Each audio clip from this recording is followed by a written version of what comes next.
From the morning reading.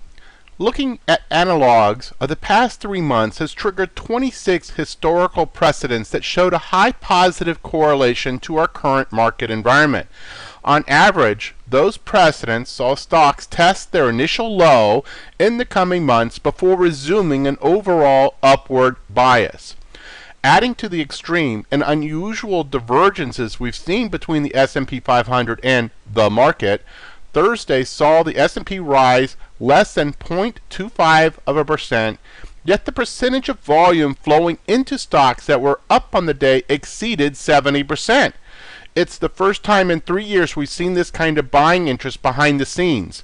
Since 1962, it has happened 27 times, and a month later the S&P was higher 89% of the time, averaging plus 2%. Two of those losses were less than minus 0.7%, with the one outlier being minus 7% in 1968.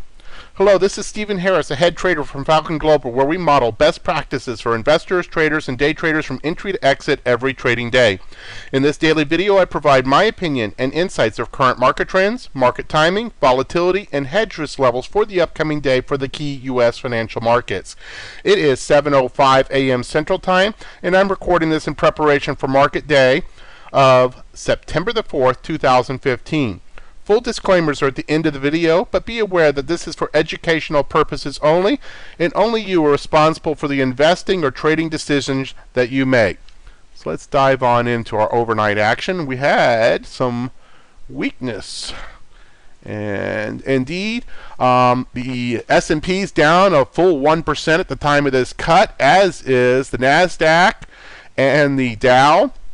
Russell's holding up in a relative basis just a little bit better. It's down 0.85%. Crude oil's down 0.45%.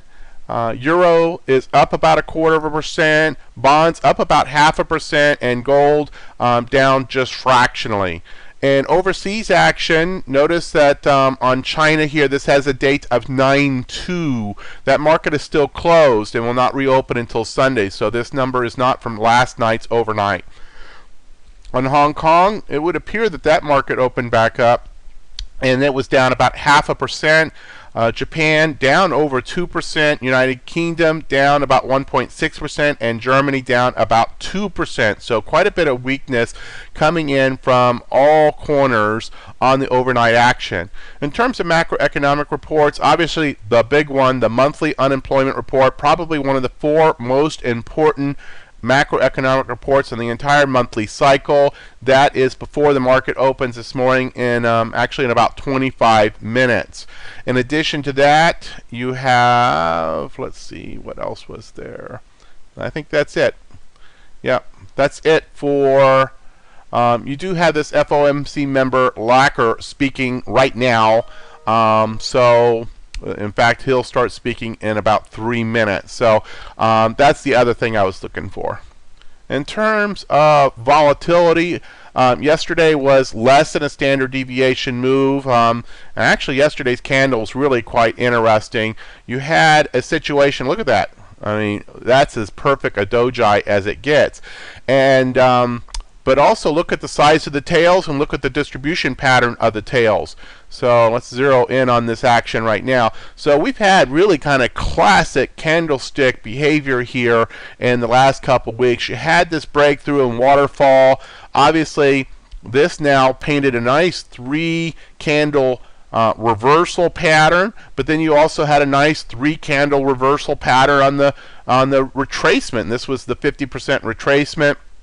From roughly from the swing high to the swing low. That was a nice place to see, frankly, exhaustion coming in, a kind of a high probability reversal point, and it worked like a textbook. But then big down candle here, but then you had this inside body, and then yesterday looked like it was going to try to make a run for the upside, but then total rejection. And if we look at this on the 5-minute, you had this really kind of classic pattern of in the morning, in the first hour or so, big time bullishness, but then at 10 o'clock, right when Europe closed, it just sold off from the Europe close all the way pretty much to the end of the day and ended up the day right back at the prior day, actually at the open. So we hit this doji pattern on the SPX. Now it'll look a little different on the futures contract, but this is decidedly bearish going into last night, and certainly was not surprised that to get up this morning and find that the S&P was down by 1%. Now obviously that could get wiped out here in about 20 minutes if the unemployment report, has a big surprise, and frankly, it's kind of hard to figure out what's good news and what's bad news. If it's a big report and that very, very positive news, well, the market take that as a positive, because positive news on the unemployment report might be meant and taken as bad news for the Fed and what they might do with the rate change. So if you are trading in this pre-market trading with futures and so forth, it could be a very, very kind of whippy reaction. So very hard to kind of figure what's really good news and what's really bad news coming out of this report. So it'll be most interesting to watch that.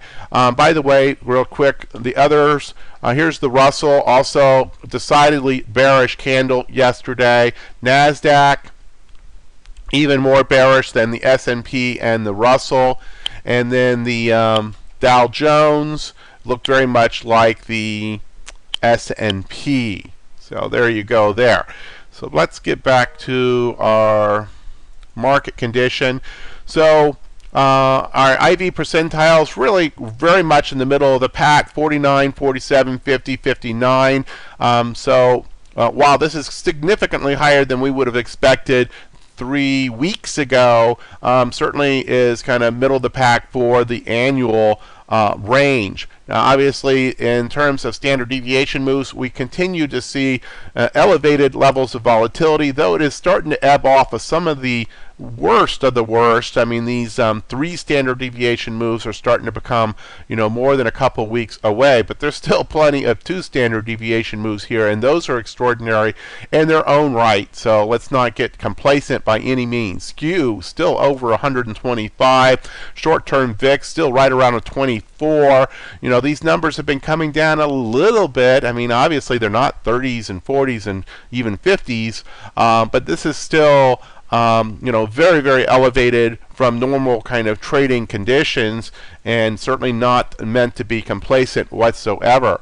In terms of a regular daily report, not a lot of changes from yesterday. Still trend breaking, phase 2, and our intermediate term phase opinion. IBD status, market and correction, accumulation distribution in the S&P still remains a D, and the NASDAQ an E. Very much warning signals there. GMI index is 0 out of 6, has had a sell signal since August the 20th, and that author is in cash. Primary market condition is a neutral bull. Stock charts, decision point scoreboards, lots of red arrows. That has not changed. Intermediate term market posture has turned bearish. That is a change, and we'll take a closer look at this. You notice S&P 33.9 and bearish, and this is below a 50. This is solid bear. And notice that while we had a mild bull, or weak bull I guess we call it, for a couple of days, we tend to stay in this more bearish posture much longer than we stay in the weak bulls. And the other point to that is that we're oscillating in recent days between a strongly bearish kind of stance and a weak bull kind of stance. So overall that bias should continue to tell you to stay guarded to the downside. Dow almost the same reading. NASDAQ is in a relative place, a little stronger, but is also now bearish. Russell the most bearish, and many times people will follow the Russell as kind of the tell or the leader between these 4 indices is where the rest are going, and that certainly isn't a positive thing for the bulls at this point. Overall hedge warning status remains level 3, and that is to say that the risk of significant downward pressure is significantly elevated and could lead to crash conditions. Is not a prediction of that, but certainly the risk levels are very, very elevated. In terms of volatility based metrics, we do have the market in decline warning that has flashed. VIX is still over an 18. Distribution day count, of course, is very high with the market in correction. VIX phase increasing, skew over 125. You have in the New York Stock Exchange, new highs, new lows, very benign yesterday, and of course you saw that big doji with the tall wicks. On the risk aversion indicators, we actually have 4 out of the 5 is risk on right now, but some of these are starting to curl back over and head back towards risk off. So these were very weakly risk on when they were in that posture, so it won't take much for these to flag back off as risk off, so kind of be aware of that. In our special opinions, no changes from yesterday. VIX is outside the acceptable window, not a good environment to be doing option income strategies unless you're a very nimble and proficient option income trader. Covered call strategies, conditions are also not acceptable to initiate new positions for novice traders. Aggressive traders, consider using in-the-money strikes, or even better, legging into your covered call position through put selling, and at that, probably scaling in and probably using defined risk by spreading that off. In terms of our sector specific, still, while we did have a couple sectors, have some subtle improvements yesterday, these were just barely into the neutral zone. And if today's actions continues to be weak, I would expect that this would become all red all the time, all 3 time frames once again. Sector market posture percent change. Obviously, there was some positives yesterday in the sector specific: telecom, consumer staples, materials, and utilities, all up over 0.5%. But overall market was decidedly not advancing anywhere at all yesterday. So that should be enough for today.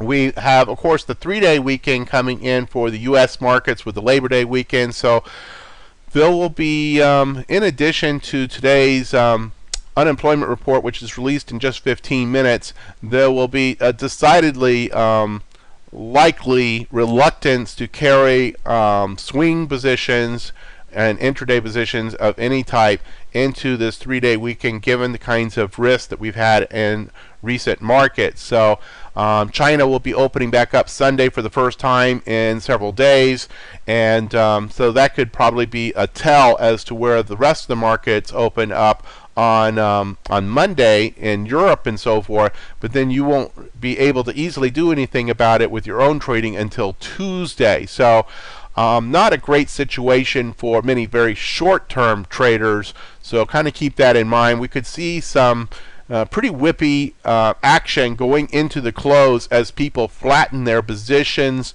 and exit their market positions going into this holiday weekend. And in terms of if you find what you get here helpful to your trading, we greatly appreciate you liking us on the YouTube channel, retweeting us to your Twitter followers, StockTwit followers, Beautify, etc. All these things show support for what we're doing, and we take notice of each and every one of you that do that. So greatly appreciate that. Feedback can be sent to support@falconglobaltraders.com. There'll be incidentally no message, of course, Monday morning with the holiday, and we'll look to come back next week when the market returns. Disclosures, as always, hit the pause button if you need more time to review this. And good trading to each and every one of you.